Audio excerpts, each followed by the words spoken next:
तू अपनी अलग पहचान बना, तू अपनी अलग पहचान बना, भीड़ में चलने वाले लोग तो है ना।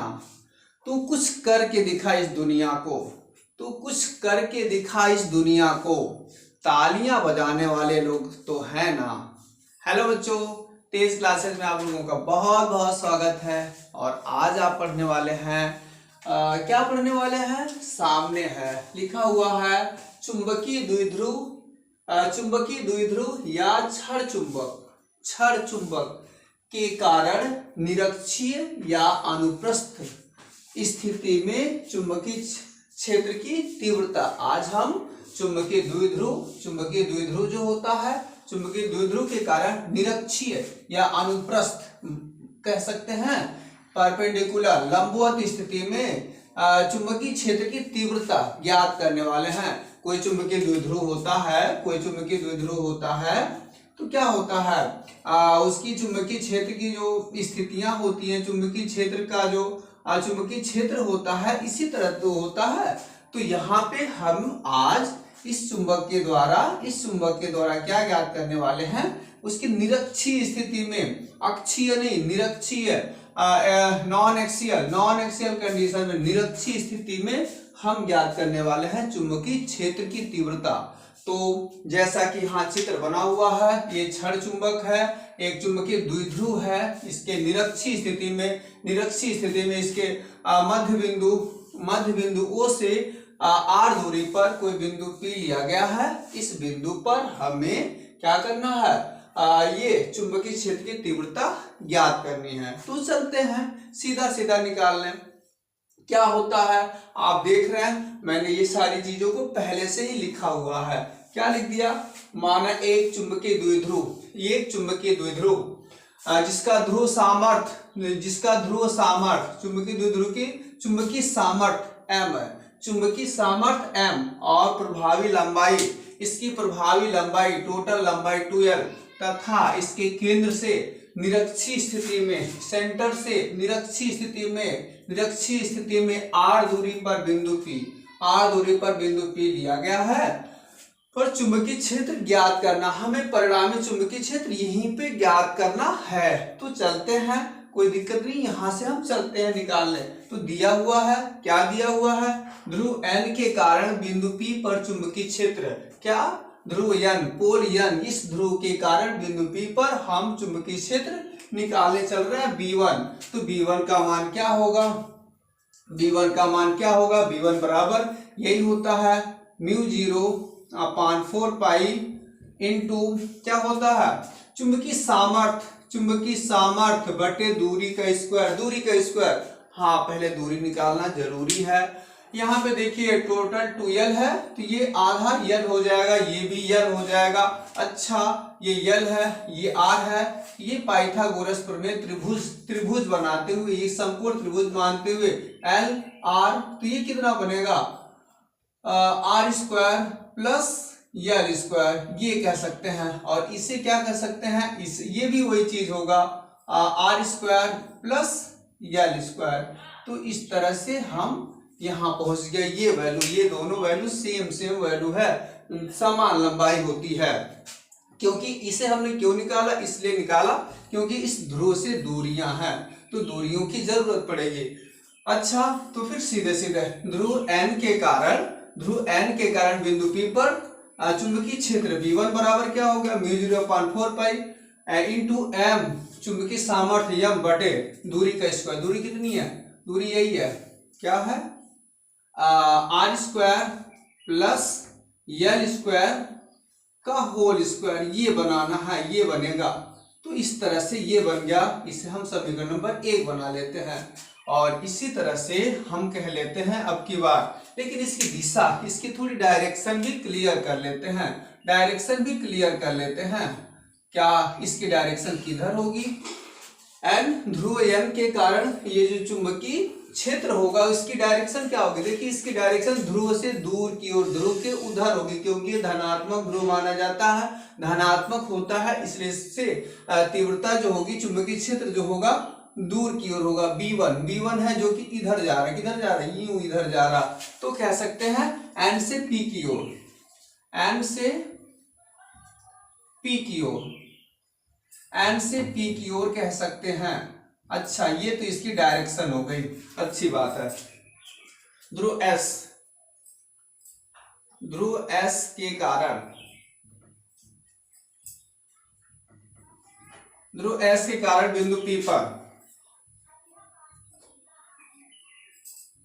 बिंदु पी पर चुंबकीय क्षेत्र,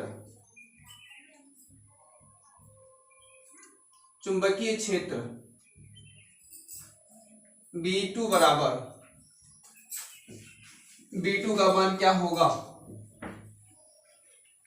B2 का मान क्या हो जाएगा, B2 का मान क्या हो जाएगा, वही होगा, आप कह सकते हैं μ0/4 इंटू एम अपान, भाई दूरी दूरी निकालनी है इस ध्रुव से इस बिंदु के P के बीच की दूरी, तो दूरी कितनी है, वही दूरी है जो ये दूरी था, वही दूरी ये भी है, तो ये दूरी मतलब कहने का क्या, r² प्लस l² का होल स्क्वायर, यही कर लेना होगा, इसका होल स्क्वायर हमें कर लेना होगा, और इस तरह से B2 आ गया।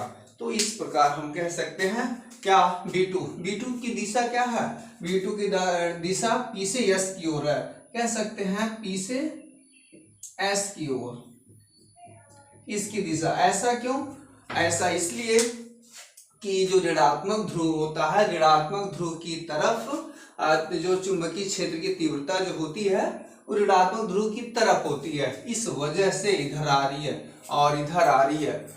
तो अब तो हम फंस गए, यहाँ पर तीव्रता, एक तीव्रता इधर जा रही है और एक चुंबकीय क्षेत्र की तीव्रता इधर जा रही है, हमें तो परिणाम ही निकालना है इस बिंदु पर।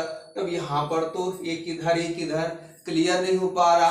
अब ऐसे में इनकी दिशाएं अलग अलग है ना, कहा जाए तो ये अलग अलग कोण पे हो गई हैं, अलग अलग कोण पर हो जाने की वजह से ऐसे तो हमें निकाल नहीं मिलेगा, क्योंकि ये क्या है कि परस्पर न ही एक दिशा में है और न ही परस्पर विपरीत दिशाओं में है। ऐसी स्थिति में इन्हें हम घटकों में बांटेंगे, इन्हें घटकों में मतलब लंब घटक और क्षैतिज घटक, इन दोनों घटकों में उन्हें बांटना पड़ेगा। तो देखिए इस बिंदु पर हम दो घटक अगर इसे थीटा मानते हुए लंब घटक में मानेंगे, बदलेंगे, तो ये लंब घटक B2 के लिए नीचे आएगा, B2 के लिए नीचे आएगा, B2 sin थीटा लंब घटक हो जाएगा, और इसका लंब B1 का लंब घटक B1 sin थीटा होगा, जो कि जस्ट ठीक ये वाला होगा, ये वाला होगा मीन्स ऊपर होगा। तो ऐसी स्थिति में ठीक बराबर सारा वैल्यू, ये भी वैल्यू वही है, ये भी वैल्यू वही है, सब कुछ वही है, ये ठीक जस्ट नीचे और ये ठीक जस्ट ऊपर, तो सेम बराबर वैल्यू है, इसलिए लंब घटक तो निष्प्रभावी हो जाएगा, उसका कोई प्रभाव नहीं रह जाएगा, क्योंकि जितनी तीव्रता नीचे आ रही है जस्ट उतनी ही तीव्रता ऊपर आ रही है, तो ये दोनों जस्ट बराबर होंगे, और बराबर होने की वजह से लंब घटक यहाँ पे 0, मतलब लंब घटक की हमें गणना नहीं करनी। अच्छा, तो इसे छोड़ देना होगा। अब हमें इस क्षैतिज घटक से जो परिणामी आ रहा यही ज्ञात करना होगा, कॉस के पदों में, कॉस वाला। तो देखिए B1 के लिए आई इस को थीटा के साथ क्षैतिज के साथ जो कोण बन रहा उसी कोण के अनुदिश B1 का क्या बन जाएगा, B1 cos थीटा, B1 का जो परिणामी होगा B1 cos थीटा। अच्छा, और इसी के साथ ये जो B2 है ना, B2 उतना ही कोण के साथ रहेगा, बराबर कोण पे रहेगा, और बराबर कोण पे रहने की वजह से B2 का जो क्षैतिज इधर से जाएगा, मतलब B2 cos थीटा, ये B2 cos थीटा इसका यही बन जाएगा। और इस प्रकार हम कह सकते हैं कि B1 के लिए क्षैतिज घटक B1 cos थीटा यही दिशा दर्शाएगा, और B2 के लिए भी क्षैतिज घटक थीटा कोण पर यही दर्शाएगा।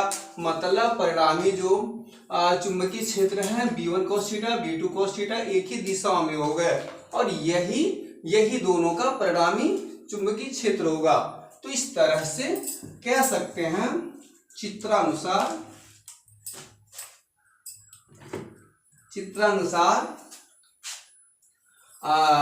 क्षैतिज घटकों के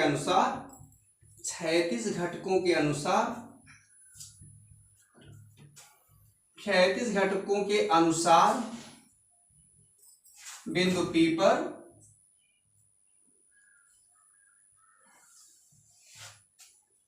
बिंदु P पर क्या हो जाएगी, परिणामी तीव्रता, परिणामी तीव्रता, ये परिणामी तीव्रता, परिणामी तीव्रता क्या होगी, परिणामी तीव्रता चुंबकीय क्षेत्र की तीव्रता, मतलब परिणामी चुंबकीय क्षेत्र कह सकते हैं, चुंबकीय क्षेत्र कह सकते हैं। चुंबकीय क्षेत्र क्या हो जाएगा, B बराबर यहाँ पे दोनों के लिए जुड़ जाएगा, मतलब कह सकते हैं B1 cos थीटा और प्लस B2 cos थीटा। तो इस तरह से यहाँ पे तक पहुंचे, यहाँ पहुंच गए और ये इतना सारा काम हो चुका अपना। अच्छा, ये इतना काम अपना हो चुका, तो फिर आगे चलते हैं, आगे देख लेते हैं आगे क्या होने वाला है। आगे क्या हो जाएगा, ये थोड़ा सा पीसेस की ओर अभी तक लिखे हुए हैं, अभी आगे मिटा देंगे। तो यहाँ पहुंच गए। अब B बराबर क्या होगा, अब बताइए B1 का मान क्या है, B1 का मान यही है μ0/4 पाई इंटू m अपॉन क्या। अब यहाँ पे डायरेक्ट क्या लेते हैं, यहाँ देखिए करड़ी लगा हुआ और वर्ग लगा हुआ, करड़ी और वर्ग जब दोनों साथ में रहते हैं तो दोनों हट जाते हैं, करड़ी और वर्ग दोनों एक दूसरे के साथ रहते हैं तो हट जाते हैं, तो बचेगा वैल्यू केवल r² प्लस l²। ठीक है, B1 का मान बस यही होगा, करड़ी और वर्ग खत्म, और cos थीटा बगल में cos थीटा जोड़ा, प्लस B2 कितना है, B2 का मान क्या है μ0/4 पाई, और ये क्या है m बटे ये स्क्वायर और वर्ग दोनों साथ में लगे हुए हैं, खत्म कहानी, इनकी कहानी खत्म। अब ये हो जाएंगे r² प्लस l², ये बनेगा। यहां तक हम पहुंच गए। अच्छा, यहां तक पहुंच गए तो आप देखिए क्या हो रहा, यहां पर सेम, यहां cos थीटा बोल गए, cos थीटा भी लिखना पड़ेगा, cos थीटा भी लिखना पड़ेगा।